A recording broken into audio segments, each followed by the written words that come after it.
বাগান থেকে টাটকা শাক তুলছি কারণ আজকে সবজি খিচুড়ি রান্না করব পাতলা করে এজন্য। ওয়েলকাম, আমার চ্যানেলের নাম সময় কিচেন। সবজি খিচুড়ি রান্না করার জন্য প্রথমেই আমি আমাদের ছোট্ট একটা বাগান ছিল, সেই বাগানে গেলাম। আর এখানে ছিল ধনিয়া পাতা, পালং শাক, আরো অনেক কিছু ছিল। তো আমি এখান থেকে আগে নিলাম ধনিয়া পাতা। ধনিয়া পাতা আমি তুলছি, মানে ধনিয়ার গাছ।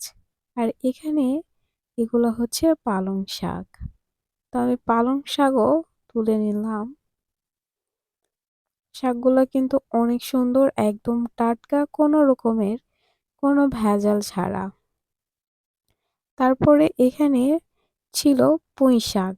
তো আমি কয়েকটা পুঁই শাকের পাতাও নিয়ে নিলাম, যেহেতু আমি সবজি খিচুড়ি রান্না করব এজন্য। আজকে আমাকে খিচুড়ি রান্নায় হেল্প করেছে ছুমাইতা। সে আমাকে চালগুলা ধুয়ে দিচ্ছিল। তারপর এখানে সে রসুনগুলা একটু থিতা করে দিচ্ছিল। মানে সে আজকে আমাকে অনেক হেল্প করছে।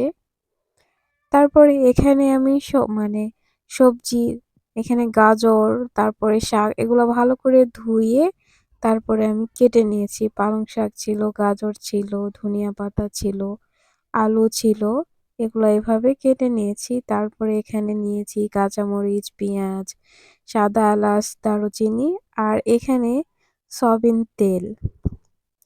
তো আমি একটা পাতিল আগেই চুলায় বসিয়ে দিয়েছি। তারপরে এর মধ্যে আমি পরিমাণ মতো সয়াবিন তেল দিয়ে দিলাম।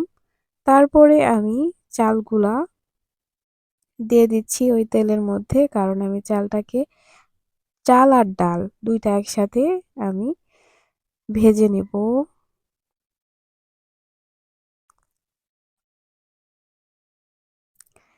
চালগুলা ভেজে নেওয়া হয়ে গেলে এর মধ্যে, মানে হালকা করে আগে ভেজে নিব, তারপরে ভেজে নেওয়া হয়ে গেলে এর মধ্যে গাজর আর আলু দিয়ে এটা আরো একটু ভেজে নেব সুন্দর করে।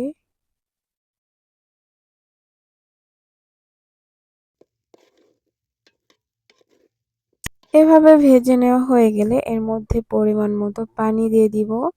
পানি, যেহেতু আমি পাতলা খিচুড়ি করব, এখানে আগে সামান্য পরিমাণে পানি দিলাম। তারপরে এর মধ্যে আমি দিব গরম মসলা। মানে আমি পানি কিন্তু অল্প করে আগে দিয়েছি। তারপরে এখানে গরম মসলা দিলাম পরিমাণ মতো। তারপরে এই জায়গাতে হলুদ দিলাম ১ চামচ। আর এটা হচ্ছে গুঁড়ো মরিচ, দিলাম ২ চামচ।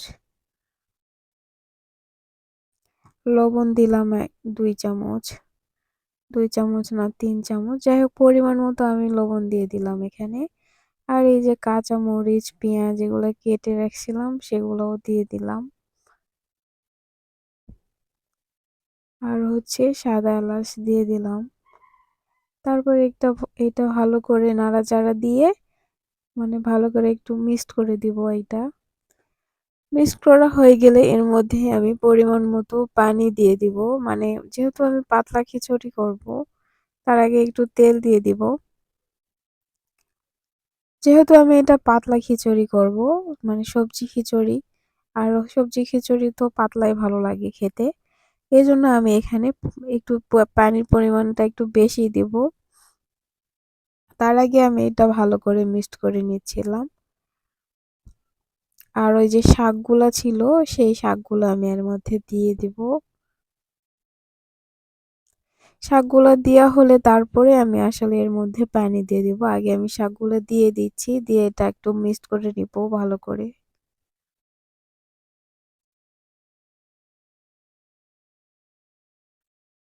পরে আবার সিম ছিল, তো এইজন্য আবার সিমও দিলাম। তারপর আমি পানি দিয়ে দিলাম। পানির পরিমাণটা একটু বেশি দিতে হবে। তো আমি আগে একটু পানি দিয়ে এটা ভালো করে মিক্সড করে নিয়ে আমি এর মধ্যে আবার পানি দিব।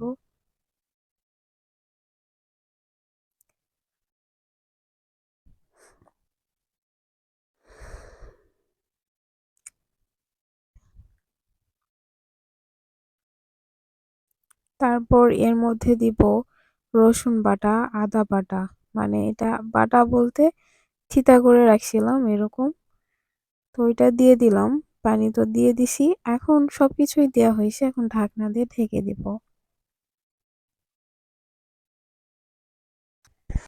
এভাবে একটু পরপর নেড়েচেড়ে দিচ্ছিলাম।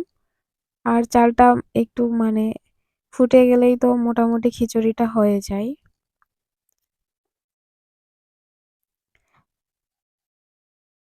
তো যতক্ষণ পর্যন্ত চাল ফুটছিল না ততক্ষণ পর্যন্ত আমি এভাবে নেড়েচেড়ে দিচ্ছিলাম। তো এই যে আমার খিচুড়িটা হয়ে গেছে মানে সবজি খিচুড়ি। শীতের সময় কিন্তু অনেক সবজি পাওয়া যায়। আর শীতের সময় কিন্তু সবজি খিচুড়ি খেতেও অনেক ভালো লাগে। তো ভিডিওটি ভালো লাগলে অবশ্যই লাইক, কমেন্ট এবং শেয়ার করবেন। আর হচ্ছে চ্যানেলটা অবশ্যই সাবস্ক্রাইব করবেন। সবাই ভালো থাকবেন, সুস্থ থাকবেন। আর এখানে তো সময়টা খিচুড়ি খাচ্ছিল।